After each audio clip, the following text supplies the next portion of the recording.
ऐसे में विजय त्रिवेदी, क्या अब अखिलेश यादव ने मध्य प्रदेश को लेकर जितनी भी बयानबाजी की वो सिर्फ इसलिए कि वो ये साबित कर सके कि उत्तर प्रदेश में वो बड़े भाई की भूमिका में है? मध्य प्रदेश आप फंसाएंगे, उत्तर प्रदेश हम फंसा कर खड़े हो जाएंगे। तो क्या 2024 का ये भी इंडिकेशन मिल रहा है? और कह भी रहे हैं अखिलेश यादव।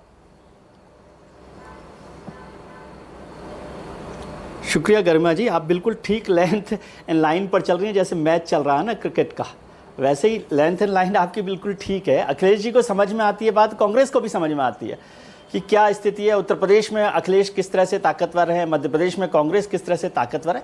लेकिन ये परसेप्शन का मसला था, ये ज़्यादा बड़ा मसला उस तरह से नहीं था। टिकट तो थे ही कि 6 सीट दे दी जाए कांग्रेस को, कांग्रेस क्यों मुश्किल करेगी अपने लिए कि किस तरह से होगा। और कमलनाथ जी का जैसे ये बात हुई कि हमारा जो एक सामंती सोच है नेताओं का, अब अखिलेश जी ने तो ज़िंदगी में कभी किसी से सुना नहीं। कमलनाथ जी अब अपने पार्टी हाईकमान की बात नहीं सुन रहे, तो अखिलेश जी की बात क्यों सुनेंगे? अखिलेश क्या होता है, ठीक है ना।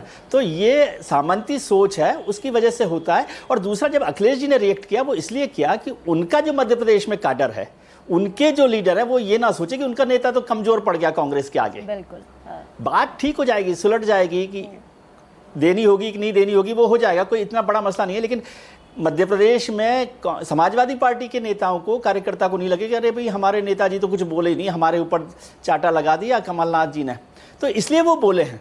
इसको बहुत बड़े तरीके से देखने की जरूरत नहीं है। और कांग्रेस को भी पता है कि अखिलेश यादव के बिना उत्तर प्रदेश में उनका चलना मुश्किल काम है। अखिलेश बड़े भाई के तौर में वहां रहेंगे। हालांकि मुझे जानकारी है कि कांग्रेस में बहुत सारे लोग चाहते हैं कि अखिलेश जी की बजाय बीएसपी के साथ यदि उनका गठबंधन हो जाए तो वो ज़्यादा बेहतर होगा।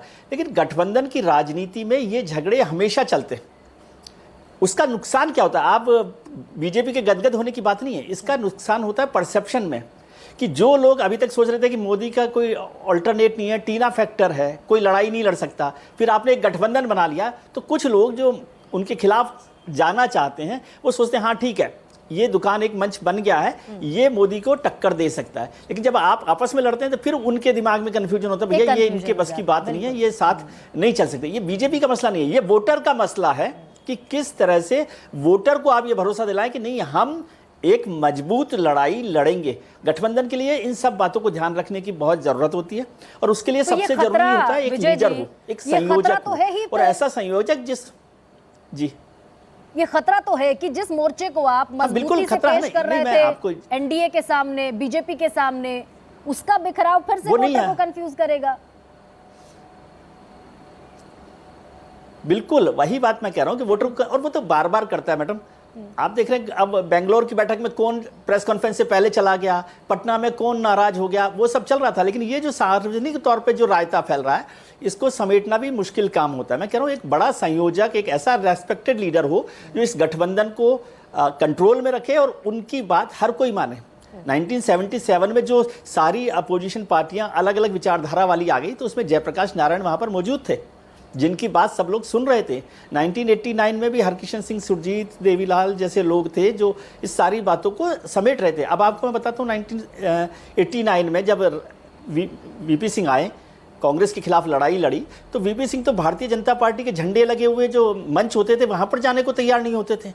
तो ये झगड़े होना कोई बहुत नई बात नहीं है, टीदिंग प्रॉब्लम भी होती है। लेकिन इससे वोटर जो है वो कन्फ्यूजन होता है और आपकी लड़ाई कमजोर हो जाएगी कि इस तरह से आप नरेंद्र मोदी के खिलाफ, जो एक ताकतवर सत्तारूढ़ दल है, उसके खिलाफ लड़ाई लड़ने के लिए आपको अपनी जो चीज़ें हैं, मतभेद हैं, उन्हें भुलाना पड़ेगा। मैं हमेशा कहता हूँ गठबंधन जो है उन लोगों के साथ चलता है जो देने के लिए तैयार हो, देने के लिए तैयार लेने के लिए और यही सवाल पूछ रही थी मैं, केवल लेने की कोशिश करते।